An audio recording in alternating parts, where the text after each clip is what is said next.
Season 2, Episode 11 Thoughts. This episode is called meMento. Another Resort of Love. Spoilers for everything live-action X-Men leading up to and including this episode. And let's see, the episode I want to say is rated something like 12 plus. So will this video be? Before we dive in, I had to move around some of my, appointments for treatments for the physical pain. Gonna have to leave kinda soon. I might be able to make this video as long as just about usually like around 40-ish minutes, but it is possible that at some point in the video I will think, worried about time, so I might be talking fast and possibly even stop abruptly or something, but I'm gonna try to make sure that I do say absolutely everything. So yeah, really cool to see.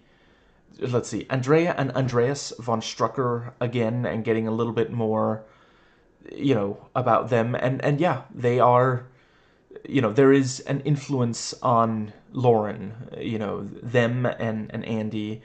And yeah, we have seen her use the, early on, she only used her power as a shield, which, that is,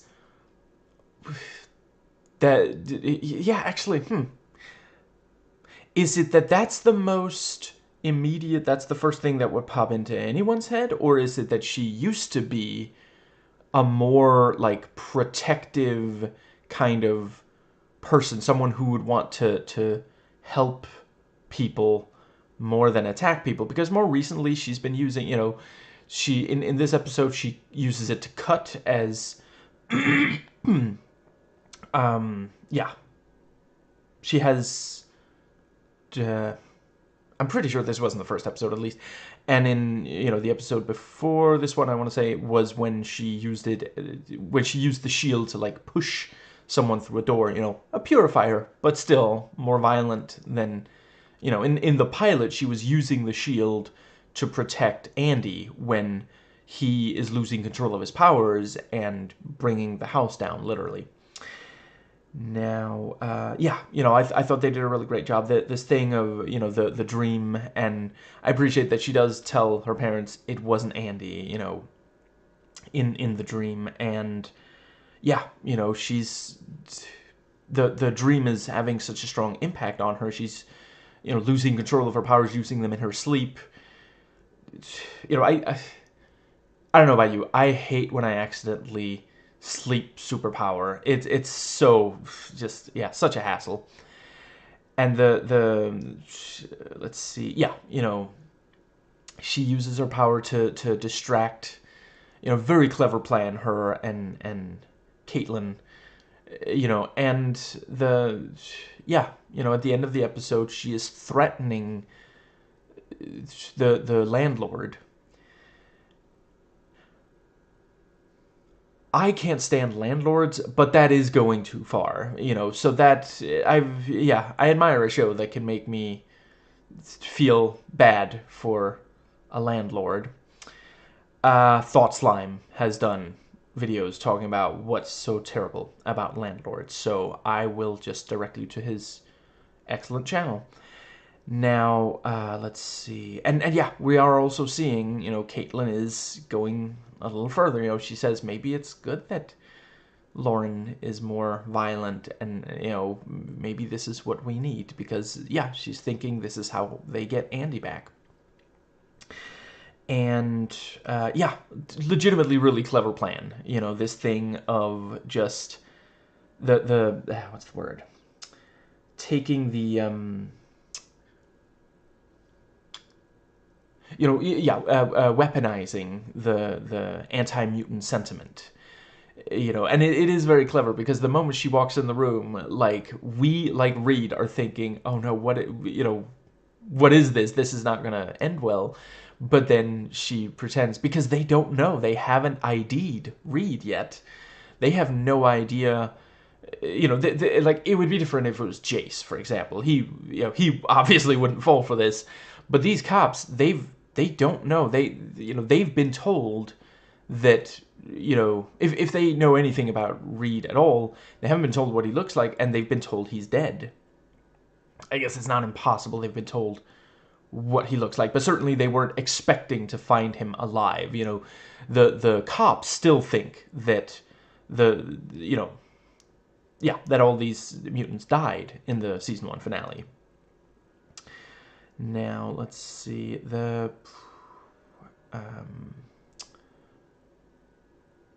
let's see, and yeah, legitimately clever, you know, distracting them, because yeah, like the cops can't see, you know, the superpowers are coming from inside the house.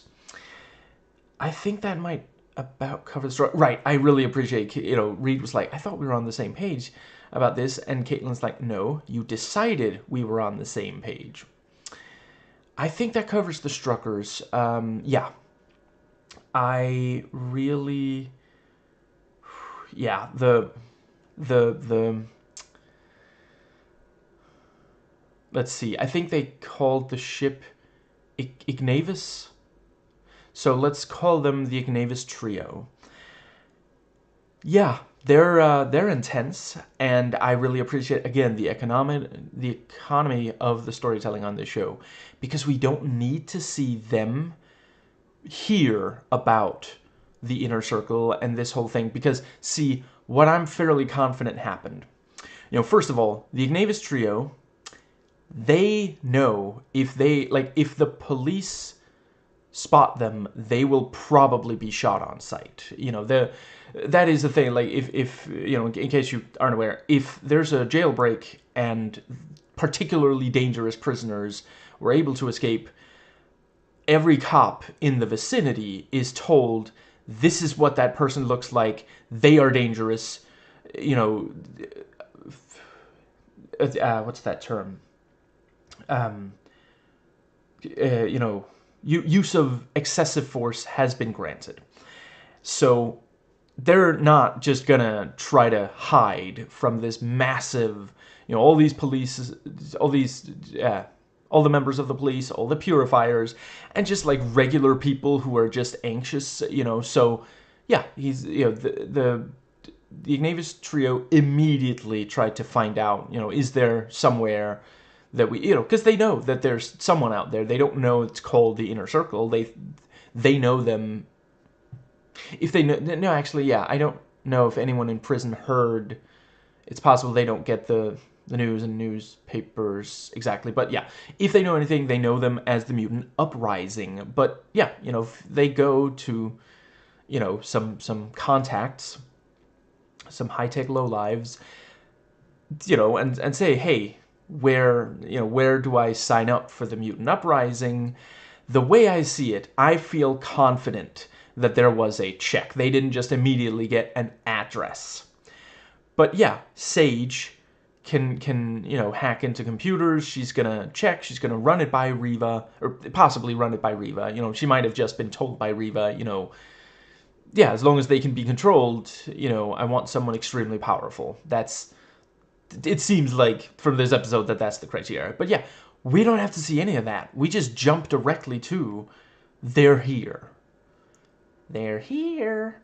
Because this is when stuff starts happening. That, you know, and again, like, Andy's just like, they're so badass. You know, like, I don't think he recognizes them as the Ignavis Trio, but even so, like, it doesn't occur to him that they might be, like, really dangerous. And yeah, Lorna immediately, you know, recognizes them and takes an issue with it. The training was really bad. I don't know. Sometimes I enjoy the simpler things in life. These scenes where, like, major characters, like, you know, giving a speech to someone that's either already or going to be working for them, and they get interrupted and they, like, do some sort of show of force, you know. Yeah, I enjoy those quite a bit. And yeah, you know, we get to see the powers briefly, and yeah, they do. That is a formidable combo. And yeah, you know, Riva lays down the law, uses her power, and then says, this is my barbecue, it tastes good, these are my rules. And I think that just about covered. Right, and yeah, one more thing about the Ignavius trio. Actually, yeah, that leads nicely into Lorna. The whole, yeah, yeah, she is really starting to have second thoughts because, yeah, like she said, Riva looked me in the eye and said that, she's going to do something of that scale. Thousands dead, families, they will be slaughtering children. And that's, yeah, like she says, there's a line. There has to be a line that you don't cross, and let's see. Yeah, she does manage to, Marcos is understandably, we've now seen him very upset. And, yeah, Lorna tries to get a little bit of information, and I really appreciate, yeah,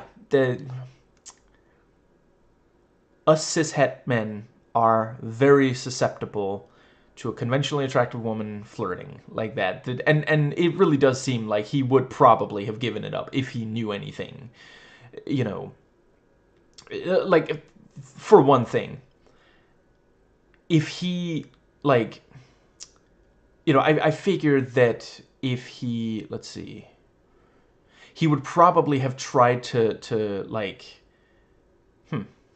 actually, no, yeah, I think, I don't know, maybe I'm wrong, but anyway, and yeah, she's like, I just want to see the legend in action and these kinds of things, and yeah, he just straight up says, the reason I've been able to make it this far is I don't ask questions.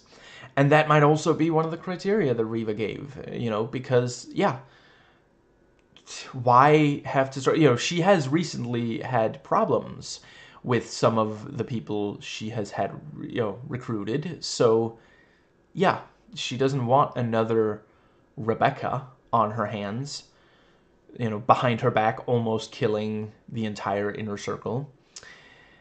So yeah, someone who just does what they're told and doesn't,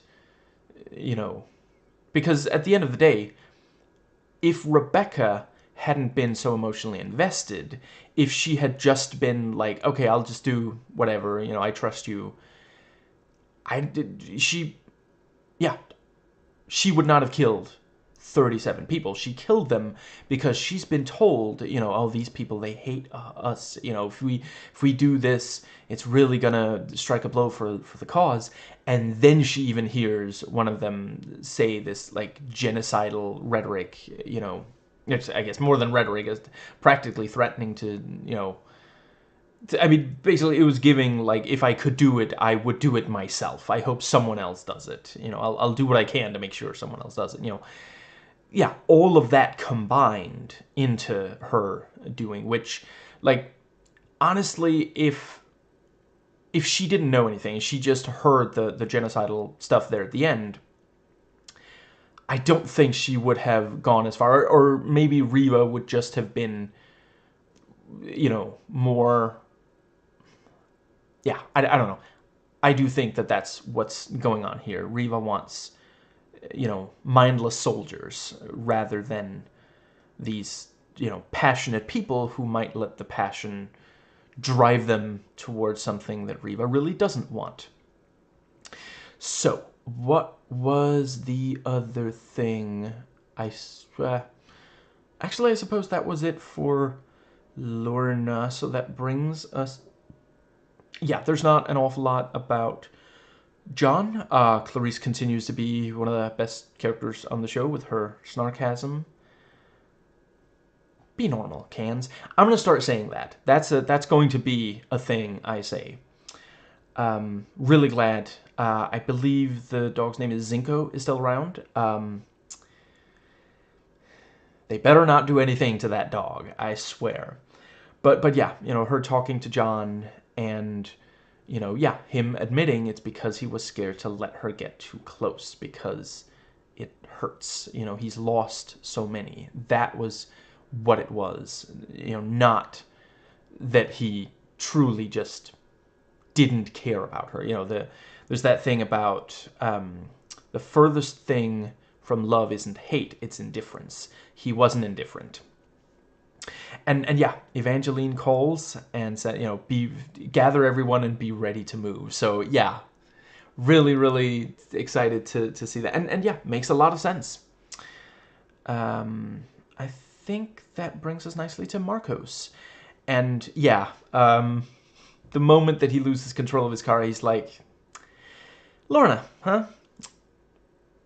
Yeah, he can recognize her at this point with very little. Yeah. Let's see, and then we have the yeah, I thought it was a really good conversation. I really appreciate that. I don't enjoy watching men yell at women, but yeah, she has been, she's really been pushing it recently.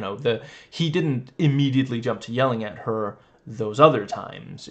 So. And I do, this is a progressive channel. We believe in women's rights as well as women's wrongs. Women are allowed to make mistakes. I would really take issue with it if he, like, intentionally hurt her physically or something. That would be way too much. Anyway, let's see. That, yeah, him talking to Clarice afterwards, and, do you want the understatement of the year award sent to your house, or... And let's see, I think that brings us to the, yeah, Marcos with the, yeah, Clarice pointing out, the way that Marcos has, yeah, saying, you should apologize. You really hurt me and John. And, I think he did end up apologizing, and Lorna apologized to him. So, love seeing this. It's extremely healthy. It's really important to apologize to someone when you've wronged them. Now let's see. When you're ready, when it's genuine. If a forced fake apology doesn't really help. With or without ukulele. Now, yeah, the very ending, holy crap, I'm excited to see the payoff. Yeah. Benedict and Riva are working together. Now, there is definitely no way that Riva doesn't... Yeah, because we saw, she showed some of the coverage by Benedict early in the episode. She knows who he is. I think he knows who she is as well. I suppose it's possible that he doesn't. Certainly the guy working at the bank didn't realize who Riva was very surprised by when she starts going what's the word, it's right on the tip of my tongue, when she starts going vigilante, he's not like, well, I guess I should have seen this coming. You were kind of militant when we talked about mutant issue. No, he was like, I've never seen you like this before, kind of thing, so yeah, it's possible. I don't think Benedict would be meeting with someone that he didn't background check. He's probably more in favor of background checks for people he talks to than for people who get guns. And that means that both of them are... Okay, at the very least, one of them, at the very least Riva, is playing both sides, which... Yeah, I mean, that is a thing that has, there have been some times, I forget if is that one of those things where it's more often just like something people think, a conspiracy theory, or does it actually happen a lot? I'm not entirely sure, but I have heard of proven cases in real life where someone did actually play two sides against the middle, taking advantage of that sort of thing. And yeah, I wouldn't put that above Benedict. I can imagine Jace is going to take issue with it if he finds out, so that's definitely a thing that could happen in an upcoming episode. Right, then we have the... Oh, right, I forget... I don't think I've mentioned it before. I forget if I'm not 100% sure I caught it before, but apparently it's called Hawk News, which is this show. I kind of love how unsubtle it is. And it does also work, you know, because I suppose just to be on the safe side, I'll just say, you know, Hawk. That sounds like a different kind of, you know, there's something, there's a real life non-fictional equivalent. And Hawk is also like, you know, they like there's the thing about like war hawks, you know. So yeah, that's someone who wants something more violent compared to others. Right. Yeah, the part where actually, yeah, that ties in nice. Yes, I'll just briefly talk about that, and then I think Jace and the whole. Yeah, Jace is the last thing I really need to talk about here. But yeah, so the let's see. Right, I just wanted to briefly say when Lauren goes after the landlord, really appreciate like those are clearly practical, you know, which gives the actors something to react to, something to act off of. Very, very nicely done. You know, yeah, they did actually rig up to where they could, you know, make the table separate, pull part of the, you know, they're using wires, you know, to pull part of the TV off. You know, these sorts of things rather than having it be CG, which of course a lot of mutant powers necessitate CG.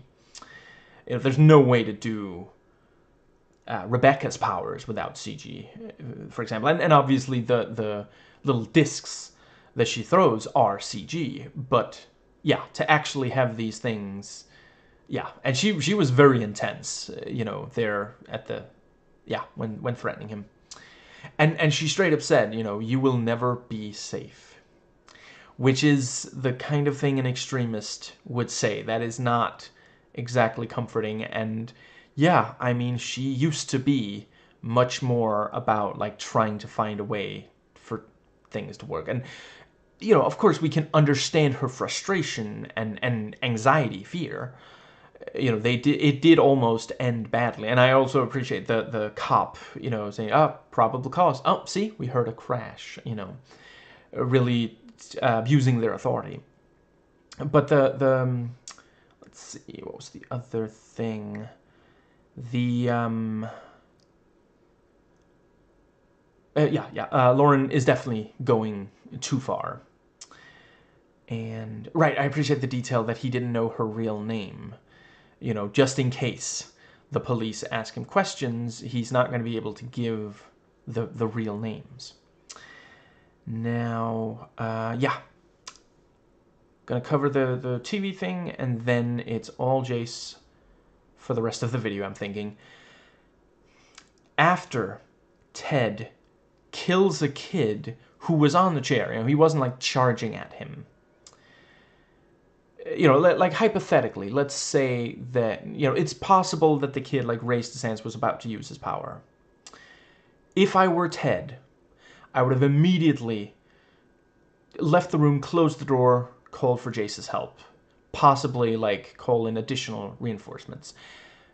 But shooting someone for raising their hands is completely, you know, yeah, it's extremely disproportionate. It's completely unnecessary to go anywhere near that far. And it is something we've seen, you know, hate groups, cops sometimes do, and then they'll say, you know, oh, they were coming right at me, even though that's not what the evidence shows. You know, I forget the name, but there was this one cop who said, you know, oh, you know, he was like this massive beast, and then you hear or see the details, and it's like, what are you talking about? No, they weren't. The person you murdered was not that, you know, physically large, and I think that might even have been one of the cases where it was actually like literally a teenager or something. So yeah, let's see, but you know, they're African American, so he thinks that they're all dangerous. He, you know, there was a study done that proved that a number of people, I forget if it was like specifically racist, but yeah, a number of people guessed wrong. They kept estimating the age of young black people as, you know, yeah, black I believe children, at least black teenagers, as being older, you know, which, yeah, you know, it's you're more likely to be scared of an adult than a teenager. Now, let's see. Unless you're a substitute teacher, I guess. But the, let's see. The, yeah, you know, after Ted shoots this kid, Benedict takes the fact that this wasn't an escaped, you know, convict, which is, of course, going to come out. You know, if he doesn't say it, you know, someone else is going to point out, you know, he's lying. That wasn't actually an escaped convict. But he turns that around and says, this wasn't even an escaped convict. They were hiding in a, you know, that we didn't even have a chance to lock them up yet, and look how dangerous they were. You know, just, yeah. And he says they are animals, and I think he even says it multiple times. You know, which again, very dehumanizing language, and that is the kind of thing we hear, you know, a number of conservatives say about minorities. It's not always animal, but it's dehumanizing in various ways. Like with immigrants, they do sometimes say, you know, stuff like animals, which is, yeah, completely just so unbelievably hateful and, yeah, disgusting. Yes, so Jace, let's see, you know, he gets the let's see, yeah, he was, you know, had a interaction with Benedict, and Ted is upset that he feels like he's being left out.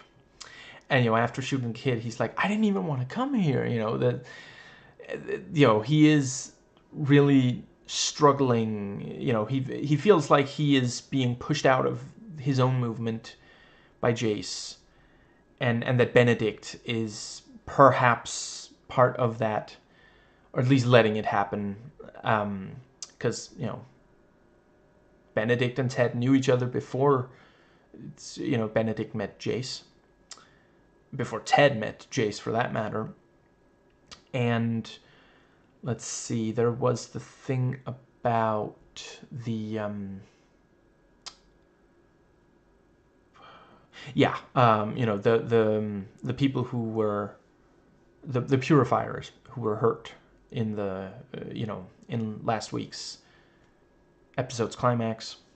I know, not last week for anybody other than myself. I realize that, and it wasn't actually a week ago. Anyway, we're gonna move on from that. Let's see.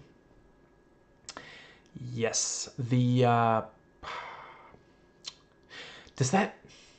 did Reva know exactly what he was going to say? Or I guess maybe she just knew that he was going to say something.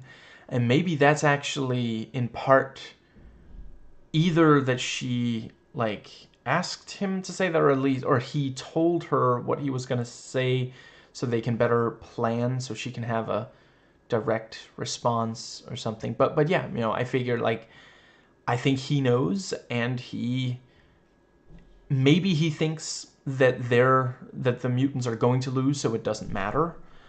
You know, and it can help him, you know, much like there are a number of anti-Semitic people who, you know, they're, you know, hardcore conservative Christians. They think that, you know, let's see, I think it's Jerusalem should be in the hands of Christians. They think that if Israel, you know, yeah, continues its colonialism, that eventually Israel will fall. Then these Christians think, you know, Christians can take back Jerusalem, you know, because they believe that's part of, you know, let's see, I think end times prophecy that Christians need to be controlling Jerusalem or something like that. You know, I feel like that's probably what's going on with Benedict being hardcore Christian. And I'm just gonna make sure, what is that? That is good. That is good.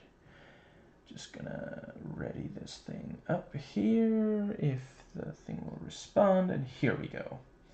So yeah, great, good. That is my transportation to the chiropractors. Yes. So the let's see. what was the other thing? Where was I going with Benedict? Yes, Benedict is the hardcore conservative in this analogy, and you know the mutants are Jewish people. The mutant uprising is Israel. So, you know, and yeah, Riva almost definitely thinks, you know, as soon as she believes that they'll be able to create a mutant supremacy, and at that point, yeah, she's almost definitely going to just take care of Benedict when she doesn't need him anymore. And let's see, yeah, I really thought the whole thing with Jace was deeply compelling. You know, he really is trying to not let it get completely out of hand, and that is what is happening. And I feel like we're starting to see, I think he is going to actually, what's the word? Like, he's going to, by the end of the, right, I gotta keep in mind, I gotta have a little bit of time to process the episode. I can't cut it too close. Okay, I'm almost done. Yes, so let's see. I think he might realize that this is going too far. You know, he's getting innocent people killed, even though he wouldn't normally think of a mutant as innocent. But yeah, and let's see. So yeah, you know, he is trying to not let it get too out of hand, but he does also call out Ted, and you know, yeah, the kid dies right in front of him. And let's see, yeah, the bit with where Jace is talking to the cop was also quite good. And yeah, you know, he sees Benedict say, you know, justify it on TV, and then Paula calls and says Grace would be proud.